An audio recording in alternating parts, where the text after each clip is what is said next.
me till I scream for air to breathe, and wash me over until my well runs dry. Send all your sins all over me, baby, baby, baby.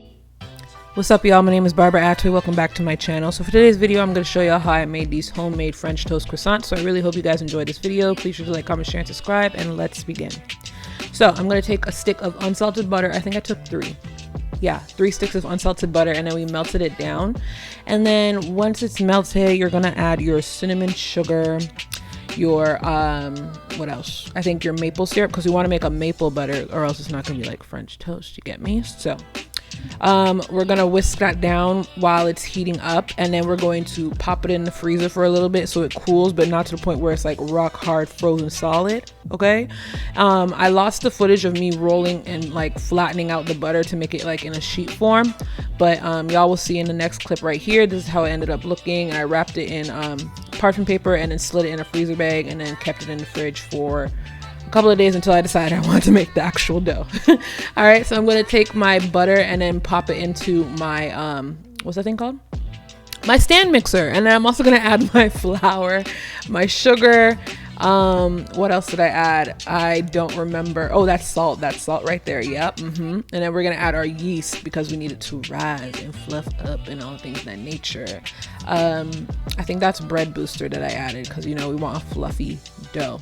And then we're going to put we're just gonna have it on stir to just get everything blended all together. And then we're gonna add our 2% cold milk. Make sure it's ice cold. Okay, I like to spread the milk around as it's going so that it doesn't just all stay on one side of the mixer, because that gets annoying, because girl, then you have to scrape it, and well, it's time for that. We don't want to do that. Okay, so yeah, we're just gonna let that do that what it needs to do, and then let it like, you know, combine or whatever. And then we're gonna grab some flour, dust our hands, and then we're just going to knead the dough and roll it around, making sure it's transformed into a smooth ball.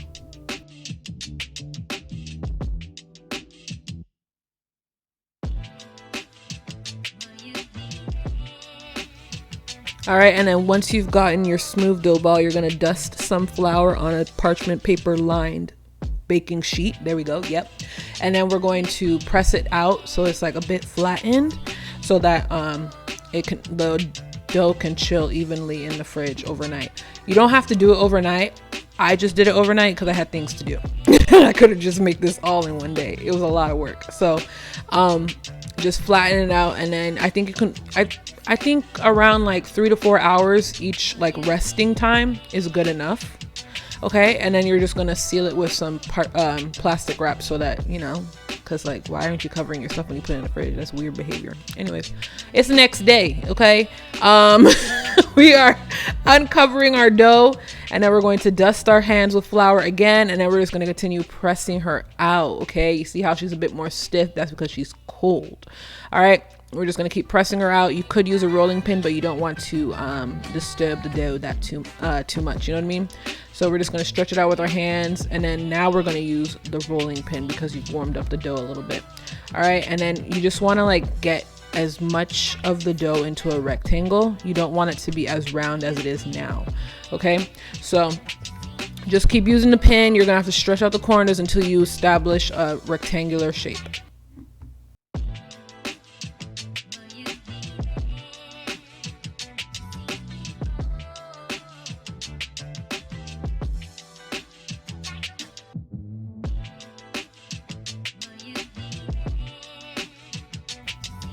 All right, so y'all see we got more of a rectangular shape. I took it out of the sheet pan because how was I gonna get that shape without the edges of the sheet pan interrupting me? That would have annoyed me. So again, we're gonna make the dough rest. Again, you don't have to do it overnight like I did. I just had things to do. So let it rest for like 3 to 4 hours again, as mentioned, or overnight if you're busy like me. Okay, this is the next day. I think now is the time that we're going to be incorporating the butter layer. Okay, so this has been resting for a full day. We are peeling off the parchment paper. Do not throw it away because you're going to keep it. You're going to use it to bake and to rest again. All right, so we have our butter layer. Look at it, looks nice. It's maple butter. All right, so we're gonna fold it like an envelope, and then we're gonna pinch the seams, and then we're going to roll her out because we want to make sure that she's like, you know, how do I explain it? Because when you're folding it or whatever, when you're rolling it out, you're flattening the dough, but you're also creating like the flaky layers that croissants have. So you're just gonna keep doing that, stretch out the dough. And then we are going to fold her 3 ways. Is it 3 ways or like an envelope fold? So up, down, and then because as you're rolling it, you're stretching out the butter and then creating more layers. Okay, so you're gonna keep doing that over and over again until the dough you don't want the dough to become too warm, because then you're gonna melt the butter and then you're not gonna have your flaky layers. Okay, so just keep rolling it out until I think you're gonna roll it out 3 times and then put it back in the fridge. Roll and fold it out 3 times and then put it back in the fridge so that you can maintain the cold layers in between the dough.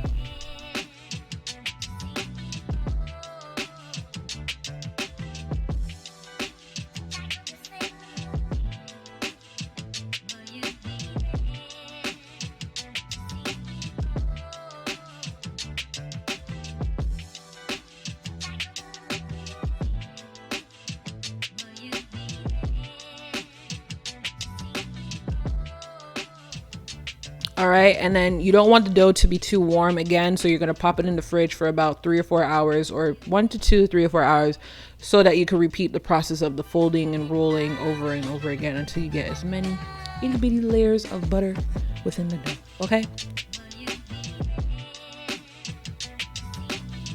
All right, and we're back from letting it rest for a little bit, and then y'all see the little stripes of butter? Love it. Beautiful. Okay, so we're gonna repeat the process again, rolling it out, folding it up, down, to the side, whatever, over and over again to create a lot of layers within the dough.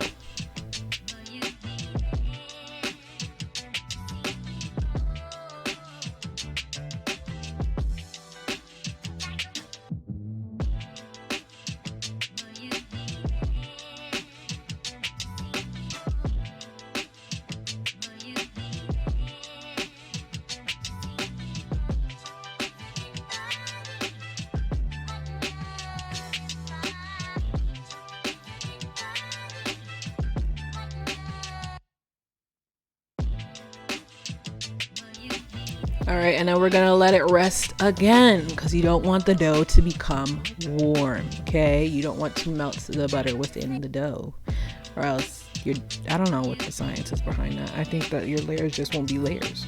All right, I think this is the last resting process, hopefully, because girl, this was tedious. I let it this time, like before I'm rolling it out right now, I let it go into the fridge overnight because I had things to do. Like, girl, it's too much work. All right, so we're rolling it out. We got now we're going to cut and form the croissants. Y'all see that butter? Ooh, like the swirls of butter in the dough. Beautiful. All right, so we're gonna cut it into, I don't know how many I cut it into. I'm watching it right now as I'm talking. I know I did diagonal cuts, so you don't have to do diagonal cuts. Well, you do have to do diagonal cuts, but if you want like larger croissants, you don't have to cut it into, what was it, 12s that I did? Yeah, you don't have to do all that. So, y'all see the layers? Ooh, gorgeous, beautiful. All right, so now we're going to form the croissant. All right, we're going to roll it out because you want to stretch it out a bit, and then you're going to create like a little slit at the top, at the base of the triangle, not at the tip, the point of the triangle, the base of the triangle. Okay, because it's like isosceles. Or is it right? It's a right angle triangle. So you want to do it at the base and roll it out. You don't want to roll it out too much to where you're like pressing down the dough and like ruining the layers. So you're going to create the slit at the top, stretch it out a bit with your fingers if you don't want to put too much pressure from the rolling pin, and then you're gonna take your little rolling slicer thing. I don't know what the hell. Oh, pizza slicer. Yeah, that's what it's called. And you're gonna roll it so you create the tabs of the croissants. Okay, and then you're gonna keep doing that. I don't have like a repeat process simply because I don't know what happened, but my camera, it didn't want to catch all the action. So I rolled out some croissants, some I didn't. I just want to make like little biscuits or whatever. Yeah. Okay. And then we're gonna put it back in the fridge because we gotta let it cool because you did a lot of manipulating of the dough and you don't want your, like, again, you don't want your layers to disappear. So you're gonna pop it in the fridge for about like an hour, and then we're going to move on to baking. Okay.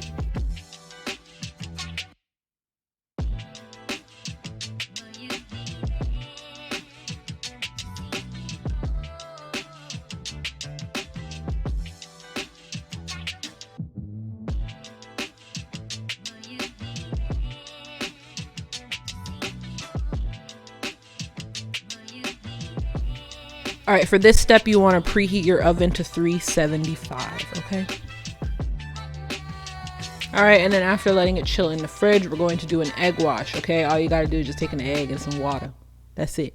And you're going to brush the dough, making sure that you, like, so it doesn't become, like, hard. No, how do I want it? You want to establish, like, the golden color that you get from egg wash while also maintaining that the dough doesn't become, like, stiff and, like, nasty. Okay. Because how, like, you don't see a croissant without the egg wash, because what are you making? You're not making anything.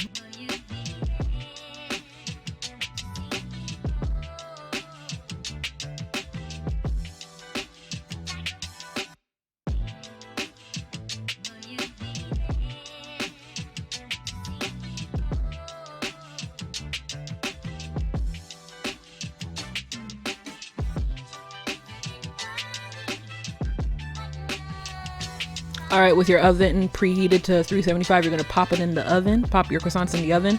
All right, and then you're going to rotate it because you don't want, like, I don't know, you want even cooking, all right? So you're gonna rotate it into in the oven so that everybody gets, like, you know, that little itty bitty crisp. You see that one in the corner right there? Chef's kiss, beautiful. All right, and then you're gonna rotate it halfway through, and then this is how they ended up looking. Get into it. Now they don't have like the traditional croissant shape, but you can see the layers, okay? And it tastes so freaking good, so good. All right, that maple butter layer is top tier. Now get into the layers. Y'all see that? Ooh, and she tastes amazing. Look at that steam. Oh, it was so good. So I really hope you guys enjoyed this video. Please like, comment, share, and subscribe, and I will see y'all next time. All right, bye bye.